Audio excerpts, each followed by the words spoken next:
Je désire connaître Jésus.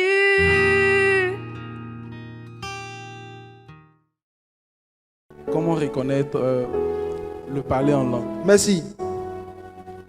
Vous savez,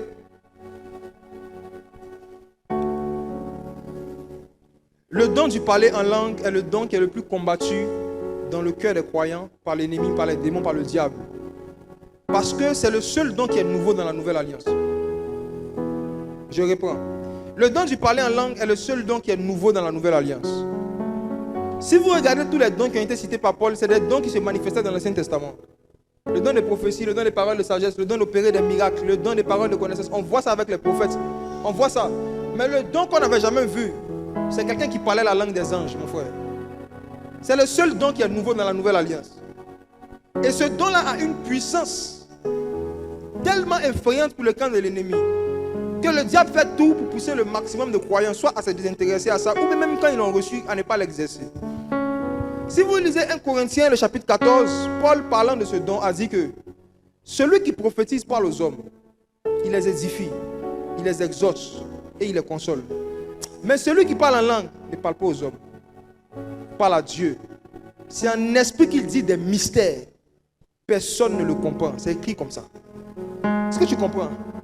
De ce fait, mon frère, lorsque quelqu'un sous l'inspiration du Saint-Esprit est en train de parler en langue, la Bible nous dit que cette personne n'est pas en train de parler aux hommes. Il est en train de parler à Dieu dans un langage que ni lui-même le comprend au début, ni aucun homme ne peut comprendre, encore moins des démons. De ce fait, quand quelqu'un est en train de parler en langue, l'ennemi n'a aucune possibilité de se faire une idée de ce que la personne est en train de dire. Personne ne le comprend, nous dit l'Écriture. Personne ne le comprend.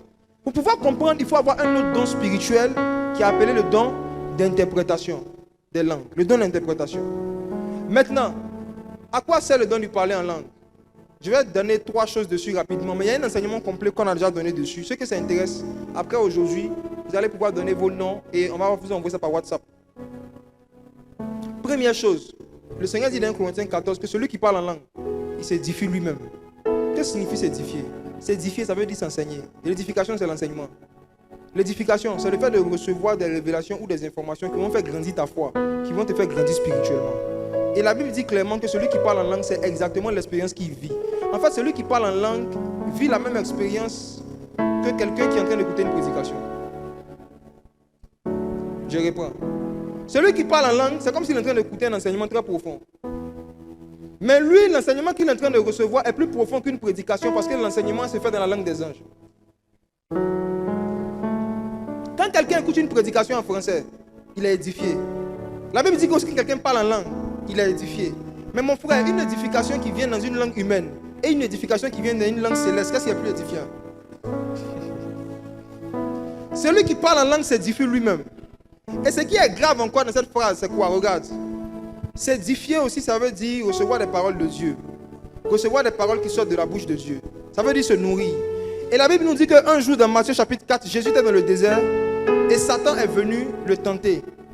Il lui a dit, si tu es le Fils de Dieu, transforme ses pieds en pain. Et qu'est-ce qu'il a répondu? L'homme ne se nourrira pas de pain seulement, mais de toute parole qui sort de la bouche de Dieu. Frère, Jésus est en train de dire à Satan que la nourriture d'un homme spirituel, ce n'est pas seulement la nourriture physique. Un homme spirituel peut se nourrir de toute parole qui sort de la bouche de Dieu. Il n'a pas dit de la parole de Dieu. Toute parole qui est inspirée de Dieu, qui vient de la bouche de Dieu, on se nourrit de cela. Et parmi les paroles qui sortent de la bouche de Dieu, il y a les Saintes Écritures, mais il y a aussi le parler en langue. Le parler en langue, ce sont des paroles qui sortent de la bouche de Dieu, qui rentrent dans la bouche d'un homme et qui l'édifient lui-même. Jésus est en train de dire que l'homme ne vivra pas de pain seulement, mais un homme peut vivre du parler en langue.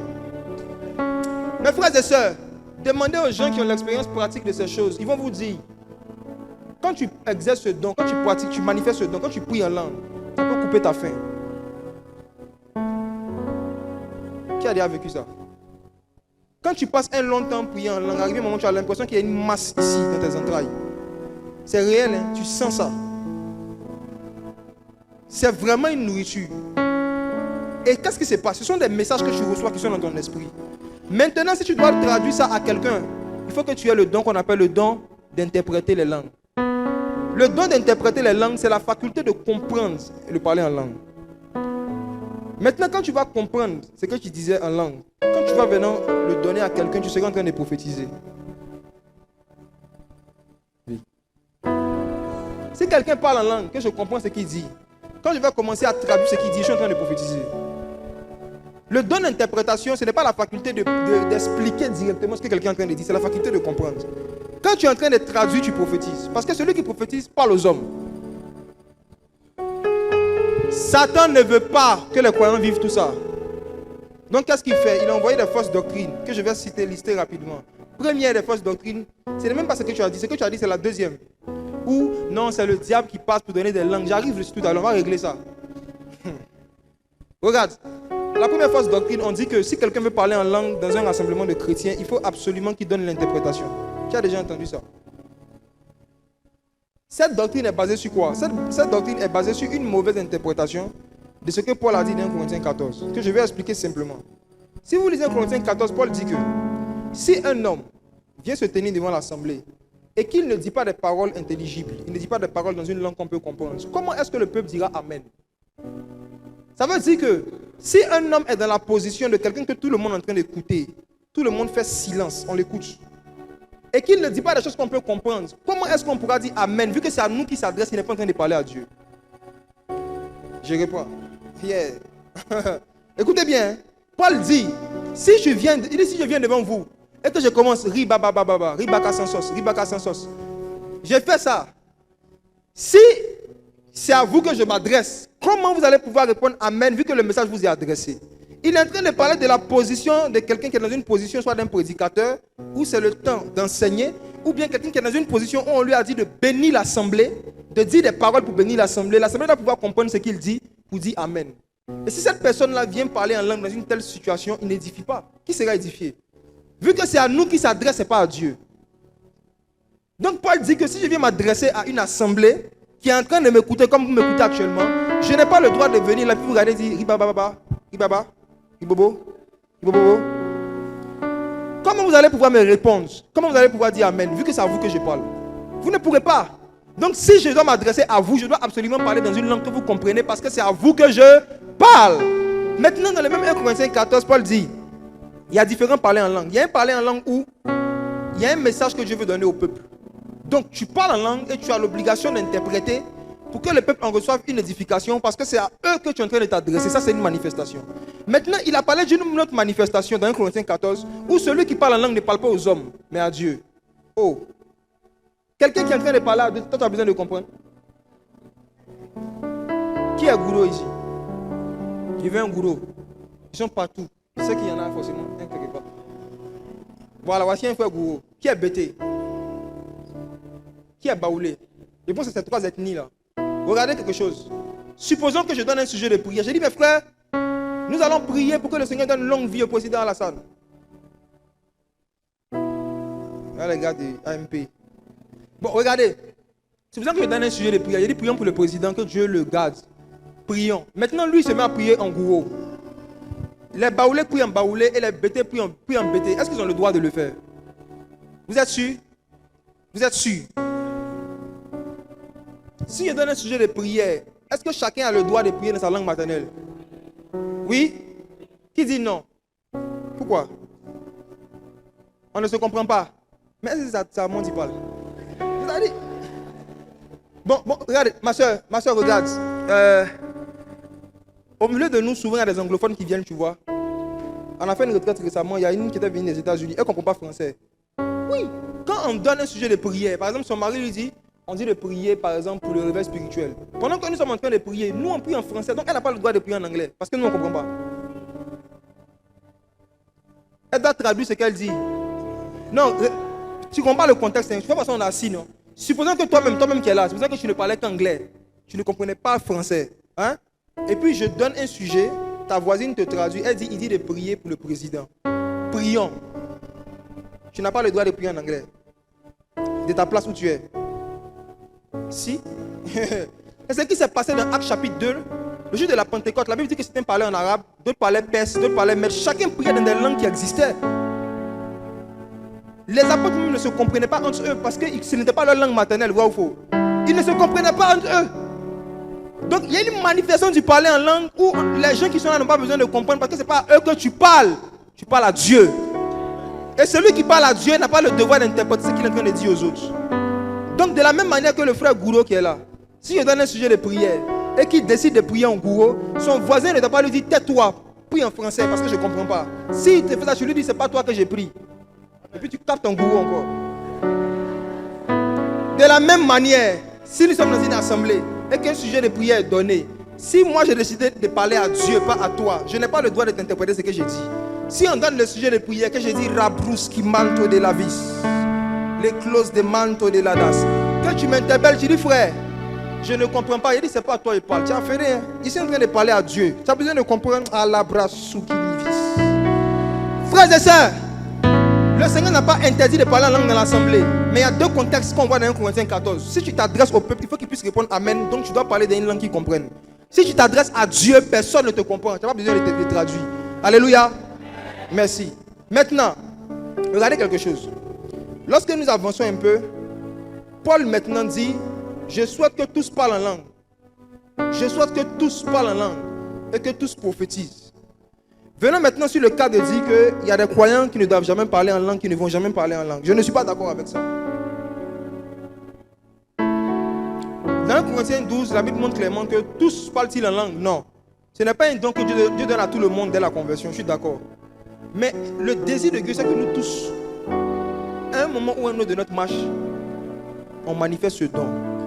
Pourquoi on puisse expérimenter des niveaux d'édification. Celui qui parle la langue s'édifie lui-même. Pourquoi on expérimente des niveaux d'édification supérieurs et qui vont au-delà de l'édification qu'on reçoit de la Bible et puis de d'autres personnes. Pourquoi on a certaines expériences profondes avec Dieu. Dieu a passé par Paul pour dire qu'il souhaite que tous prophétisent, que tous parlent en langue. Mais la vérité, c'est que ce n'est pas tout le monde aussi qui prophétise. C'est un don. Mais Dieu veut que tout le monde aspire à ça. Et même Moïse, en son temps, avait dit la même chose. Il dit, je souhaite que tout le peuple de Dieu soit composé de gens qui prophétisent. C'est la même chose que Paul a répété dans 1 Corinthiens 14. C'est le désir de Dieu, c'est le cœur de Dieu. C'est le cœur du Seigneur. Donc, quand tu vas recevoir le don, voici le combat que tu vas avoir. C'est une langue qui vient par inspiration. Donc, tu ne vas pas entendre une voix audible qui va te dire, répète après moi. Ba, ba, ba, ba. Bo, bo, bo, bo. Parce que c'est ce que beaucoup veulent vivre. Oui, il y a beaucoup de ceux qui veulent. Ils veulent qu'un ange vienne à côté pour dire, dis ba, ba. Comme ça, ils seront rassurés pour dire que voilà, là, ils savent que c'est de Dieu. Parce que c'est un ange même qui est en train de me parler. Mes frères et sœurs, c'est une langue d'inspiration. Ça veut dire quoi? Une inspiration, c'est une envie forte. C'est tout. Une inspiration, c'est une forte envie qui va venir dans ton cœur, qui va venir dans ton esprit. Tu auras la forte envie de dire un mot que tu ne comprends pas. Maintenant, le choix t'appartient. Tu auras la forte envie de dire un mot dans une langue que tu ne connais pas. Maintenant, tu vas décider, soit tu laisses couler, tu laisses sortir, ou bien tu bloques. Et tu dis non, je ne répète pas parce que je ne comprends pas. Mon frère, sois honnête avec moi. Quand la Bible dit que Jésus est Dieu, mais qu'il est mort et qu'il était enterré, il était ressuscité, tu comprends ça? Regarde bien, je réponds. Jésus est Dieu, mais il est mort. Jésus a dit, celui qui croit en moi ne mourra jamais. Et puis lui-même, il est mort. C'est sûr que tu comprends ça? Non. Mais tu dis que Jésus est Seigneur, non? Oui. Donc, dans la foi, ce qu'on appelle la foi, ça consiste aussi à croire en des choses qu'on ne comprend pas, mais qu'on sait qu'ils sont vraies. Je réponds. La foi, c'est le fait de croire en quelque chose que tu sais être vrai, même si tu ne comprends pas comment ça se passe. On ne sait pas qu'est-ce qui s'est passé entre son affaire de Dieu, comment Dieu est mort, on ne sait pas. Ce qu'on sait, c'est que Jésus est Dieu. Aujourd'hui, moi, je peux expliquer certaines choses, mais je dis que ce n'est pas évident de comprendre comment est-ce que Dieu se manifeste en chair. Il vient sur la terre, il expérimente la mort, il meurt, il va même dans le séjour des morts, il fait 3 jours, et la Bible dit qu'il a été ressuscité par le Saint-Esprit. Mais il est Dieu. Mes frères, on dit Amen seulement. C'est comme le parler en langue. C'est comme ça. Tu sais que, l'inspiration que tu as est de Dieu. Tu sais que c'est vrai. Tu le sais. Donc tu laisses sortir, même si tu ne comprends pas. Ça, c'est la foi. Les incrédules ne peuvent jamais parler en langue. Les incrédules ne peuvent jamais parler en langue. Pour parler en langue, on parle par la foi. Dieu va t'inspirer une langue que tu ne comprends pas. Tu dois avoir la foi. Que même si tu ne comprends pas, c'est l'esprit qui te conduit. Donc tu laisses couler. Et quand tu vas commencer à prier en langue, Paul dit prier pour avoir le don d'interpréter. C'est ça en fait. C'est-à-dire que quand tu vas commencer à exercer aussi, il faut aspirer au don d'interprétation. Quand tu pries en langue, après tu dis Seigneur, aide-moi à comprendre ce que je suis en train de dire. C'est ça que beaucoup de croyants ne font pas. Exemple. Donnez le micro à Brice. Ce frère est prophète. Il y a quelque chose que Dieu a mis entre nous. À chaque fois qu'il parle en langue, je reçois l'interprétation. On va faire quelque chose. Allons-y, frère. Le Saint-Esprit va t'inspirer des langues. Parle. Shalakastafa yanda la kainde bosh ki brenda la kastufa.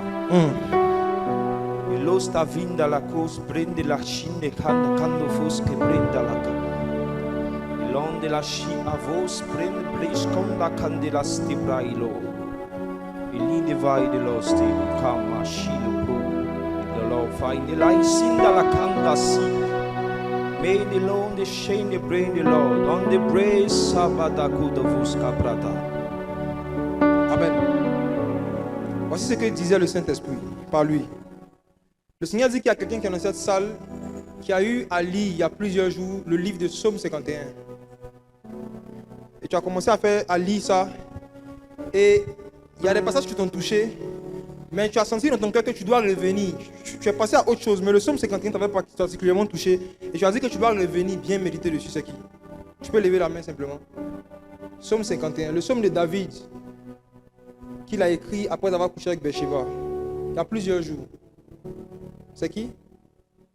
Pas acclamer le Seigneur pour sa vie. C'est un frère. C'est un frère. Donnez-lui le micro ici. Tiens-toi debout s'il te plaît.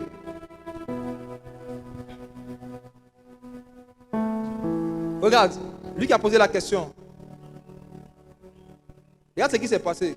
Quand je lui ai dit qu'il va parler en langue,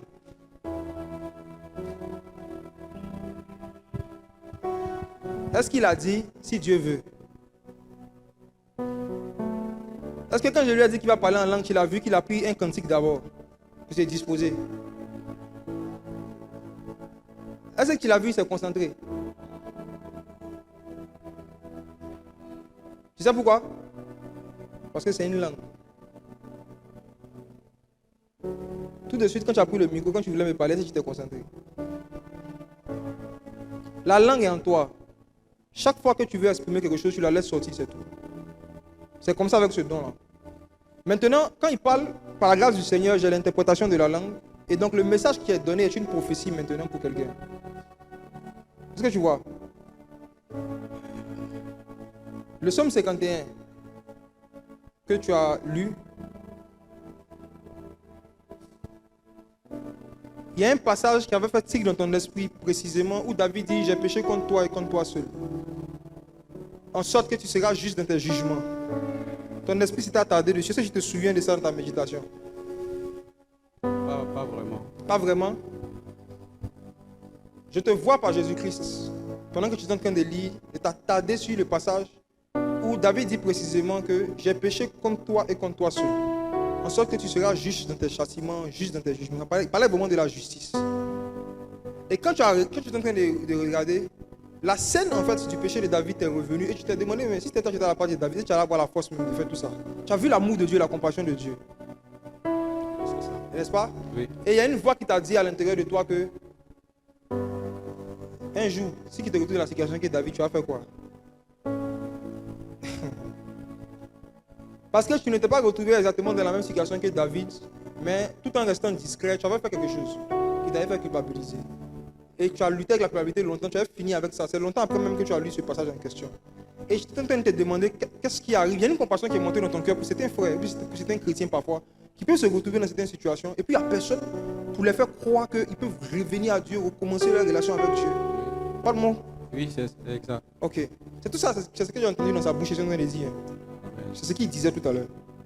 Donc voici, le Saint-Esprit en fait est en train de te donner comme ça en même temps un fardeau et un appel. Il va t'emmener à gagner des âmes, même pas des païens, mais des chrétiens rétrogrades. Amen. Il y a beaucoup de frères et de sœurs qui sont tombés dans certaines choses et qui n'ont plus la force de revenir au Seigneur. Le Saint-Esprit a commencé à préparer ton cœur, à pouvoir parler au cœur de ce type de frères et sœurs. Et ce que j'ai dit, ce n'est pas nouveau pour toi. Parle-moi dans le micro. Oui, c'est exact. C'est une confirmation. C'est ça la prophétie.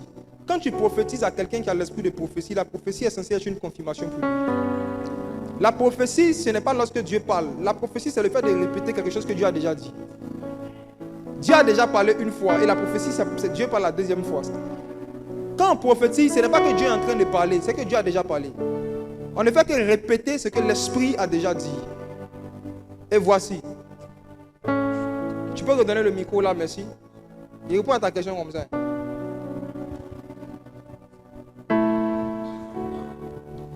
Mon frère, vous tous que ça concerne, il y a beaucoup ici qui ont reçu le don du parler en langue. Mais l'ennemi vous envoie des pensées pour dire que la langue là, ça ne vient pas de Dieu, ça vient du diable. Maintenant, il faut répondre à Satan. Quand j'étais païen, est-ce que j'ai parlé la langue des démons? Maintenant qu'il y a l'Esprit de Dieu, c'est maintenant qu'il a commencé à parler. Toi-même, pose-toi la question. Il faut poser la question à la voix qui te parle. Quand j'étais païen, est-ce que ça m'est déjà arrivé? J'étais possédé. Malgré que j'étais possédé. Est-ce que quand j'étais possédé, il m'est déjà arrivé une fois d'être là, puis de commencer à parler la langue des démons? Maintenant, je sais que je suis né de nouveau. Je sens une inspiration d'une langue que je ne connais pas, que ça sera le diable. Non, c'est le diable même qui me fait croire que c'est le diable. Parle. Mon frère, le parler en langue, quand tu le laisses sortir la première fois, demande à ceux qui l'ont. Quand tu le laisses sortir la première fois, ça explose. Tu dois juste manifester la foi en laissant l'inspiration se manifester. Après ça, tu gères plus ce qui se passe. On va vivre ça tout à l'heure à la fin. Je désire connaître Jésus.